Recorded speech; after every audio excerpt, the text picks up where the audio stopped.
Días. Espero que estéis bien y que, bueno, poco a poco vayamos saliendo todos de este confinamiento y nos vayamos adaptando a los nuevos cambios que van a venir, ¿no? De momento es todo es muy incierto, pero en cuanto a nuestros hijos, por un lado, ya se habían adaptado a unas rutinas a la fuerza y ahora pues quizás estamos un poco preocupados, ¿no? Porque ahora van a volver a venir algunos cambios y a ver cómo nos vamos y cómo se van adaptando, ¿no? En fin, iremos viendo, todavía nos falta información, sí que sabemos que de momento a la escuela no van a ir, pero no sabemos si habrá casales de verano, si habrán actividades extraescolares, no sabemos, iremos viendo.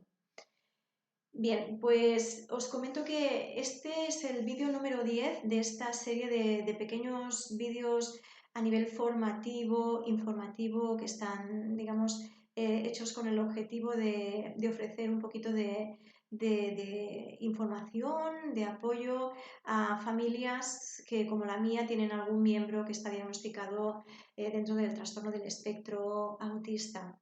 Soy muy consciente de que hay muchos temas que me he dejado por el camino. Esto ha sido simplemente una pincelada, además que estos vídeos son cortitos porque para mí es una nueva experiencia este tema de grabar vídeos y además que creo que prefería, ¿no?, ofrecer poquita información para no colapsar, ¿no?, y que nos pudiéramos hacer como un poquito una idea del panorama general. Hay muchos temas interesantes de los que no he hablado y que me gustaría en un futuro ya de manera más espaciada poder tratar, como es el tema de el autismo en la adolescencia, como es el tema, por ejemplo, de la alimentación, del sueño, el tema de los problemas de conducta, que es un tema que hoy hablaré un poquito, pero que sí que me gustaría hablar de manera mucho más amplia en otro vídeo específico. Bueno, en fin, que hay muchos temas que se nos han quedado y además el rango es tan amplio, el rango en el espectro autista es tan amplio en cuanto a severidad y también en cuanto a edades, ¿eh? Porque no es lo mismo hablar de un TEA en las primeras etapas del desarrollo que en chicos adolescentes o que en adultos. Y claro, soy consciente que las personas que podáis estar viendo estos vídeos, en muchos de ellos no os vais a sentir identificadas. Es difícil, ¿no?, poder ofrecer información general y que además pues, pueda ser aprovechada para todos los diferentes casos, ¿no?, para todos los diferentes perfiles. Bueno, pues el tema que voy a hablar, del que voy a hablar hoy, es el tema de los apoyos, los soportes, las herramientas que más se utilizan para trabajar las dificultades de las personas con TEA. Una vez más, es un tema muy amplio del que podríamos hablar muchísimo, pero intentaré hacerlo de manera también así para que os podáis hacer un poquito la idea a nivel general. Y así vosotros podéis después buscar información también, que seguro que ya lo estáis haciendo, porque evidentemente hay tantísima información, hay tantísimas webs, tantísimos recursos que a veces son tantos que a veces incluso nos vemos un poco ahogados y nos falta saber exactamente a dónde tenemos que buscar, ¿no? Yo intentaré, dentro de lo posible, ofrecer un poquito, como os decía, el panorama general y también nombraros algunas páginas web donde podéis encontrar recursos en este sentido. ¿De acuerdo?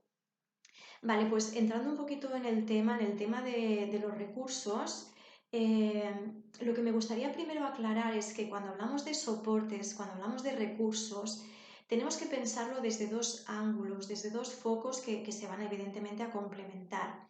Y es que cuando ofrecemos apoyos, por un lado, tiene que ser el entorno el que tiene que dotarse de estos recursos, de estos apoyos para poder ayudar a las personas con TEA, y por otro lado son las personas con TEA las que van a tener que adquirir estrategias, van a tener que adquirir herramientas para poder desenvolverse un poquito mejor, ¿no?, con sus dificultades en este entorno que a veces les puede resultar tan caótico, como hemos hablado en diferentes ocasiones, ¿no?, tan incierto a veces, ¿no?, o tan impreciso. Bien, pues entonces que tengamos muy claro esto, que tiene que ser desde los dos ángulos, porque si imaginaos, ¿no?, si por ejemplo ofrecemos muchísimo apoyo desde fuera, Y aquí, por ejemplo, hablemos del tema de la medicación, por ejemplo, ¿no? Es un tema que no es de mi ámbito, yo soy psicóloga, no soy psiquiatra, pero por lo que he ido conociendo y estudiando y por mi experiencia también a nivel profesional, bueno, sabemos que no existe una medicación concreta que pueda abordar las dificultades que presenta el trastorno del espectro autista, pero sí que sabemos que hay medicación que a veces ayuda a controlar un poquito a veces los síntomas que acompañan al TEA, que no son propios del TEA, pero sí que lo acompañan, ¿no? Como por ejemplo a veces es el tema de la irritabilidad, el tema de las dificultades en el sueño, el tema de la impulsividad, ¿no? Entonces sí que a veces ahí en esos casos, ¿no? Y en casos así muy bien estudiados y todo muy bien mirado, a veces hace falta este apoyo de la medicación. Pero claro, siempre, y no solo en el TEA, en cualquier situación, ¿no? En el ámbito psicológico que necesitemos medicación, no va a servir solo la medicación. Podemos ofrecer este apoyo a nivel externo, pero también tenemos que dotar a la persona, ¿no? de estrategias, de recursos para trabajar estos aspectos en los cuales presenta dificultades. Pues en el TEA pasa mucho esto, ¿no? Si por ejemplo empezamos a hacer soportes, apoyos a nivel externo, ¿no? Y los vamos quizás a ahogar en material y después a ellos no les ofrecemos, no les trabajamos, no hacemos que ellos trabajen y desarrollen todo su potencial, su máximo potencial y estamos como menos valorando, ¿no? O infravalorando, perdón, que no encontraba la palabra, sus propias potencialidades, pues los vamos como a sobreproteger, ¿no? Y por el contrario, si no ponemos apoyos a nivel externo, pues quizás les vamos a exigir tanto que los vamos a colapsar, ¿no? Y siempre hablo de que estaría muy bien poder encontrar este equilibrio entre los soportes externos y los soportes que tienen que desarrollar a nivel interno para poder pues, optimizar, ¿no? este desarrollo, ¿no? Este desarrollo que se está presentando con ciertas dificultades en algunas áreas. Vale, pues dicho esto, bueno, vamos a hablar un poco en qué áreas van a necesitar soportes. Una vez más, aquí cada caso es diferente, pero como hemos hablado, las personas con TEA, aunque tengan perfiles diferentes, sí que van a tener dificultades en aquellas tres áreas de las que siempre hablamos, ¿no? Porque son digamos, los rasgos troncales del TEA, que es dificultades a nivel sociocomunicativo, dificultades a nivel de conductas, ¿no? repetitivas, de desregulación a nivel conductual, emocional, ¿no? Y ahora se sabe también y se está incluyendo también dentro de los rasgos comunes en el TEA es todo el tema de la desregulación a nivel sensorial. Pues hablaremos un poquito de las herramientas que se utilizan para trabajar estos aspectos, ¿de acuerdo? Entonces, empezando por el tema de la comunicación. Hablamos de que no es lo mismo comunicación que lenguaje, porque hay chicos que tienen desarrollado el lenguaje pero tienen problemas a nivel de comunicación, sobre todo los aspectos sociales de la comunicación. Y hablamos también de comunicación en cuanto a lo que es el lenguaje puramente. Aquí vamos a hablar un poco de estas herramientas. Seguro que a estas alturas ya todos tenéis muy presente, ¿no? El tema de los pictogramas, que a mí al principio me costó un poco trabajar con ellos porque se hace un poco pesado, es como un poco aparatoso ir poniendo dibujitos por todas partes, por toda la casa, pero realmente con la experiencia puedo confirmar que es un recurso, que es un apoyo que vale mucho, mucho la pena recurrir a él, por varios motivos, ¿eh? Tanto si es un chico, un niño o una niña que tiene desarrollado el lenguaje, está muy bien poder ofrecer estos apoyos visuales porque las personas con TEA, como creo que ya he comentado en alguna ocasión, reciben muy bien la información a nivel visual. Son como buenos aprendices a nivel visual y van a sacar mucho provecho. Cuando hablamos de recursos a nivel visual, no hablamos solo del pictograma, de la típica imagen, no con el dibujito de la acción o del objeto que queremos transmitir en ese momento, sobre el cual queremos trabajar en ese momento con el niño. De hecho, lo primerísimo que tenemos que hacer cuando vamos a utilizar un recurso, antes de utilizar recursos, y hago un poquito de marcha atrás sobre lo que os estaba explicando ahora, lo primero que hay que hacer es conocer muy bien el perfil del niño, conocer sus puntos fuertes, conocer sus puntos débiles. Los puntos fuertes los vamos a aprovechar mucho para trabajar algunos aspectos y poder compensar un poco sus dificultades. Y los puntos débiles los tenemos que conocer muy bien para saber qué tipos de apoyo vamos a utilizar. Entonces, lo primero es conocer el perfil del niño. Después, establecer objetivos que aunque algunos sean un poquito a medio o largo plazo, van a tener que estar desglosados en pequeños objetivos, en pequeños pasitos que sean, digamos, viables, que no sean objetivos demasiado exigentes, ¿no? Y que sean medibles también, que podamos ir viendo si vamos acercándonos a esos objetivos, si vamos por ahí bien, pues seguimos. Si no vamos bien, nos replanteamos los objetivos o nos replanteamos los recursos y las estrategias con las cuales estamos trabajando esos objetivos, ¿de acuerdo? Entonces, conocer bien al niño, plantear bien los objetivos y a partir de ahí, con esos objetivos, vamos a ver qué herramientas vamos a utilizar para trabajar esos objetivos, ¿de acuerdo? Y ahora retomo un poquito lo que os estaba comentando en cuanto a las dificultades a nivel de lenguaje y comunicación. El tema de los pictogramas. Depende en qué etapa esté el niño en el desarrollo, digamos, a nivel cognitivo, si es un niño que todavía está en las primeras etapas de desarrollo en este sentido, a nivel de abstracción, ¿no? De imágenes. Cuando queremos trabajar a nivel visual sus dificultades de comunicación, vamos a trabajar con objetos reales. Por ejemplo, si queremos que aprenda lo que es un lápiz, pues vamos a trabajar con el lápiz, ponerle el lápiz delante, ¿no? Y decir esto es un lápiz. Si el niño está un poquito más evolucionado en este sentido, pues ya le vamos a poder poner quizás la foto de un lápiz y poder trabajar con esto. Y ya en niveles un poco más avanzados, ahí es cuando entrarían ya los pictogramas, ¿no? Las imágenes, estas imágenes, ¿no? Con las diferentes acciones, con los diferentes objetos. No sé si hay mucho reflejo, es que disculpadme, pero hoy estoy grabando con luz artificial porque es de noche y no sé si la calidad de la imagen es del todo buena, ¿vale? Pero bueno, a estas alturas el tema de los pictogramas, quien más, quien menos, todos lo debéis conocer. El tema de las dificultades a nivel de comunicación lo vamos a trabajar bastante con esto que os acabo de comentar, con el objeto real, con la fotografía o con el pictograma.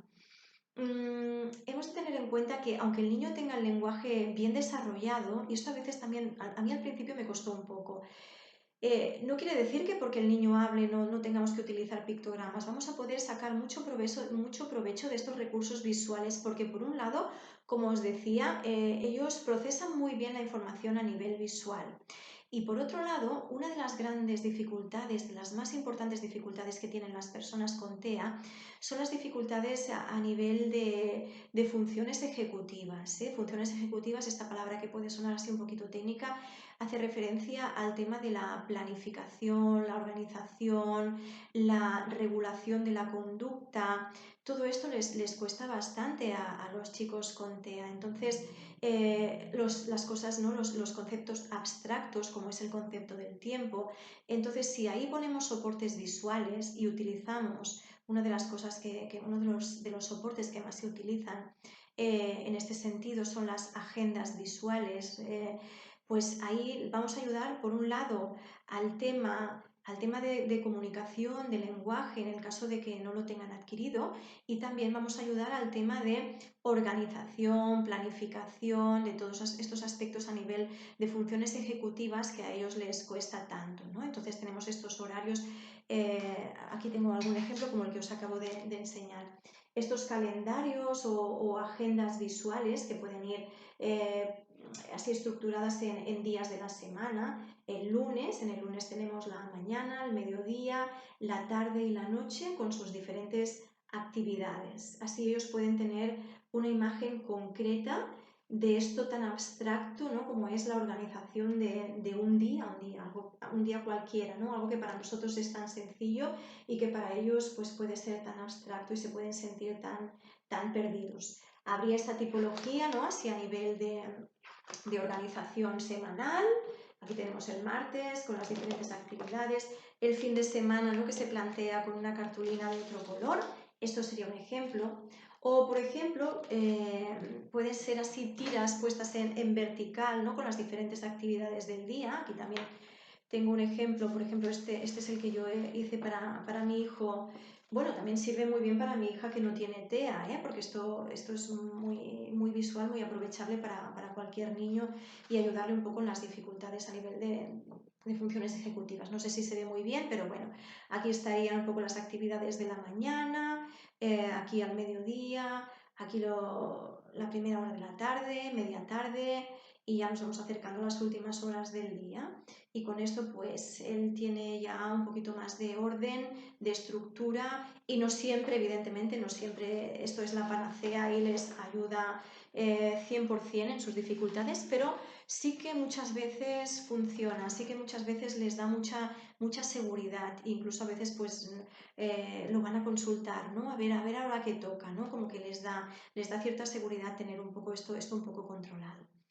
Y esto utilizado conjuntamente con los temporizadores, que son estos aparatitos, también hay aplicaciones que podemos encontrar por internet para ponerlas, por ejemplo, en el móvil, ¿no? Por ejemplo, si yo le digo a mi hijo, vamos a hacer deberes durante media hora o durante un ratito, ¿qué es esto de un ratito, no? Pues como es tan abstracto y estos conceptos tan abstractos les cuesta tanto, pues con un temporizador él puede ver, esto sería media hora, él puede ver que va pasando el tiempo, esto se va moviendo, se va borrando lo que está en color azul y va teniendo un poquito un control visual y palpable de algo tan abstracto como es el tiempo, ¿no?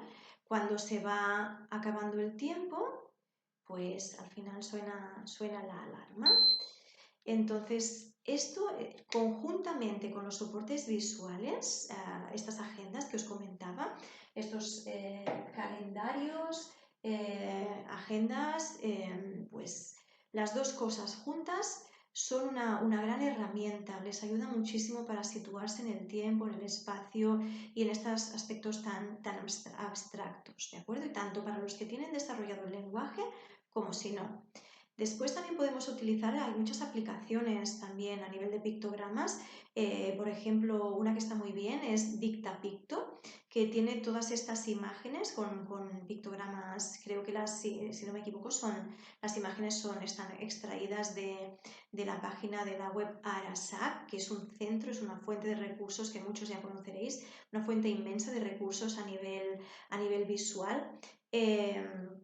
Este espacio está muy bien, os recomiendo mucho que visitéis Arasac. Y también podemos encontrar mucho material en una página que se llama El sonido de la hierba al crecer.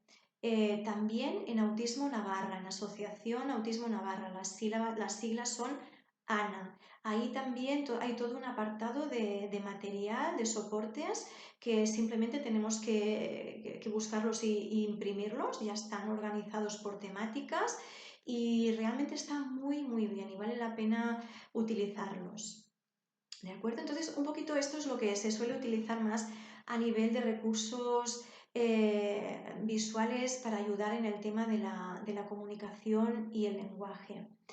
En el tema social, en los aspectos sociales, tanto si tienen como si no tienen desarrollado el lenguaje, también funciona muy bien el tema de las historias sociales. Pongamos un ejemplo concreto, por ejemplo, un niño que le da muchísimo miedo ir al dentista o ir a cortarse el pelo, pues utilizamos historias sociales que son pictogramas, ¿no?, que les van a explicar, que les van a mostrar cuál es la secuencia de acciones, ¿no?, y todo lo que se van a encontrar en esta situación de ir al dentista o de ir a la peluquería, y entonces ellos van a tener una anticipación de lo que va a ocurrir. Esto también les va a ayudar mucho en este sentido, en el sentido de los temas más sociales, ¿no? O hacer una historia social con lo que se puede y lo que no se puede hacer en la biblioteca, por ejemplo, por poner ejemplos, pero estos son herramientas que suelen funcionar bastante bien en cuanto al tema de comunicación y en cuanto al tema social. También en cuanto al tema de dificultades a nivel social, está todo lo que podamos trabajar a nivel de habilidades sociales, ¿no? De ofrecerles ejemplos, de ofrecerle ocasiones en las que puedan ensayar todos estos aspectos a nivel social, el tema de cómo llevar una conversación, el tema de los turnos, el tema de aprender también sobre lo que es una broma y lo que es una mentira, que a veces ahí la línea no la distinguen muy bien, el tema de las ironías, de los dobles sentidos, esto pues les vamos a tener que digamos, hacer reeducación en estas áreas para que ellos puedan desenvolverse un poquito mejor ahí donde presentan dificultades, ¿de acuerdo? Bueno, esto sería un poquito a rasgos generales el tema de las dificultades a nivel comunicación y socialización.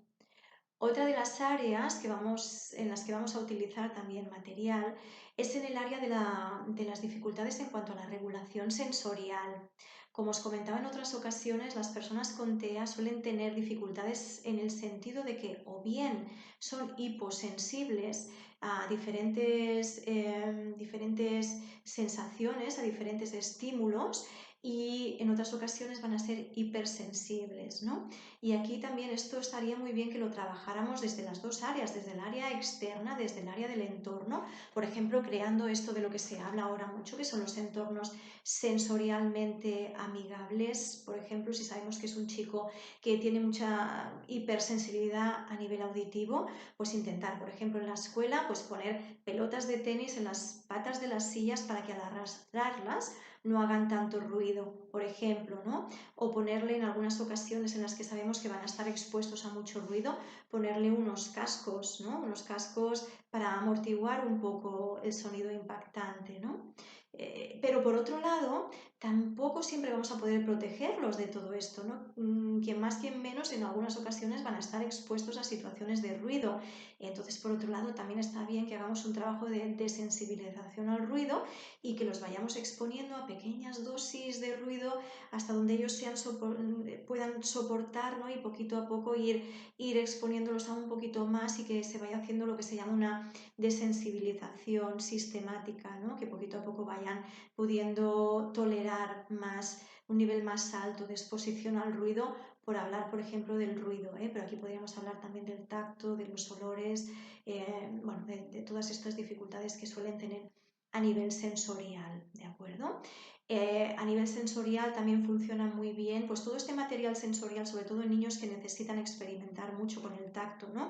Todo este material que podamos crear a nivel sensorial, que en estas páginas de las que os acabo de hablar y en otra página que se llama Orientación Andújar, también podemos encontrar mucho material para que ellos puedan manipular diferentes texturas y puedan experimentar y puedan trabajar un poco, pues esto que os decía, ¿no? Si es que les cuesta mucho trabajar y tocar diferentes texturas, pues irlos exponiendo poquito a poco, ¿no? Y si necesitan experimentar mucho, pues bueno, ofrecerles espacios en los que puedan experimentar con toda esta parte táctil, ¿no? Y como os comentaba también en algún otro vídeo, está muy bien que podamos tener en casa, y si puede ser, pues también en la escuela, ¿no? Que se disponga de un rincón sensorial para que ellos puedan hacer estas regulaciones a nivel sensorial. Este tema de los aspectos sensoriales también sería muy amplio, pero simplemente no como en la línea de lo que vengo haciendo en los otros vídeos, pues es dar un poquito una pincelada, ¿no? Luego estaría también el tema de la conducta, qué herramientas vamos a utilizar para la regulación a nivel conductual y a nivel emocional, ¿no? Que también suelen presentar bastantes dificultades en este sentido. Aquí lo que se suele hacer primero es, claro, lo más importante es que poco a poco el niño vaya aprendiendo a notar estas sensaciones, estas emociones que les cuesta a veces tanto regular, ¿no? Y ahí es un gran trabajo de reeducación. Pero en cuanto a material, que es de lo que vamos a hablar hoy, lo que se suele utilizar mucho a nivel de regulación emocional son los termómetros emocionales. Aquí tenía un ejemplo. Esto, por ejemplo, hay muchas variables, muchos modelos. Este es un ejemplo muy sencillo, ¿no? Por ejemplo, si a nuestro hijo como suele pasar muchas veces, ¿no? Pasa a nivel de emociones, pasa del 0 al 1000 en un momento, pues le vamos a tener que dar estrategias para que vayan ellos conociendo un poco si se están sobreexcitando, si se están ya llegando al colapso, y para esto suelen funcionar muy bien lo que son los termómetros emocionales, ¿no? No sé si se distingue muy bien, pero bueno, a rasgos generales sería, ¿no? Decirle, bueno, ahora estás empezando a ponerte un poquito nervioso, si empieza a subir la tensión, pues verbalizarle, ¿no? Joel, en el caso de mi hijo, creo que ahora estás ya empezando a ponerte muy nervioso y pronto vas a explotar, ¿no? Y entonces cuando haya explotado, pues decirle que ya está en esta franja, ¿no? O decirle, creo que estás en el amarillo, uy, ahora ya estás llegando al naranja, y uy, ahora ya has llegado al rojo. Y cuando llegamos al rojo, ahí a veces ya hay poco que hacer, ¿no? Hay poco que estamos ya, se trataría de apagar el fuego, ¿no? Dejar que el fuego se vaya apagando poco a poco. En cuanto a temas de regulación emocional, este sería un buen recurso. Y cada familia pues puede adaptarlo al perfil de su hijo, ¿no? Podéis ir viendo que hay diferentes modelos y a ver cuál se puede adaptar mejor a las características de nuestro hijo. Muy relacionado con el tema de la regulación emocional está el tema de la regulación conductual, ¿no? Porque de hecho muchas veces cuando hay explosiones a nivel conductual es porque hay detrás todas estas desregulaciones de las que hemos hablado, ¿no? Quizás porque hay un tema de colapso a nivel sensorial, porque hay un tema de colapso a nivel emocional, porque hay un tema de colapso a nivel sociocomunicativo, ¿no? Toda esta frustración que van acumulando por esas dificultades a nivel sociocomunicativo, y al final todo acaba concluyendo en una explosión a nivel conductual, ¿no? Como decíamos, esta ya es la punta del iceberg. Entonces, ¿qué se suele utilizar a nivel conductual? Este sí que es un tema muy amplio y al que me gustaría dedicar posteriormente un vídeo para hablar exclusivamente sobre esto. Pero para hacer ahora un pequeño resumen, cuando hablamos de dificultades a nivel conductual, lo primero que habría que hacer aquí es intentar prevenir, intentar no llegar a esos colapsos a nivel conductual, ¿no? Aquí hacer un poco un análisis de conducta para saber en qué situaciones se dan, qué pasaba antes de llegar a esa explosión y qué pasa después, ¿no? Hacer un poco este análisis para poder primero aplicar lo que es la prevención, que no siempre se pueden prevenir estas explosiones a nivel conductual, pero en algunos casos, si hacemos estos análisis, vamos a poder intentar, pues a veces vamos a intentar controlar un poco estas explosiones, van a ser menos intensas y en algunos casos sí que las vamos a poder prevenir, en otras no. Por otro lado, a nivel conductual, aparte de hacer esta prevención, hay que trabajar aquí con muchísima estrategia. Aquí sí que estaría bien, a veces es necesario echar mano de estas herramientas más a nivel conductual, ¿no? Y sería primero ir paso a paso, por ejemplo, ir conducta a conducta. Si nuestro hijo, por ejemplo, le cuesta muchísimo estar sentado en la mesa para comer, pues vale, ponerle muy clara esta norma a nuestro hijo, ¿no? Es decir, bueno, tenemos que conseguir que al menos 3 días a la semana consigas estar sentado comiendo, ¿de acuerdo? Y aquí funciona muy bien lo que es la economía de fichas,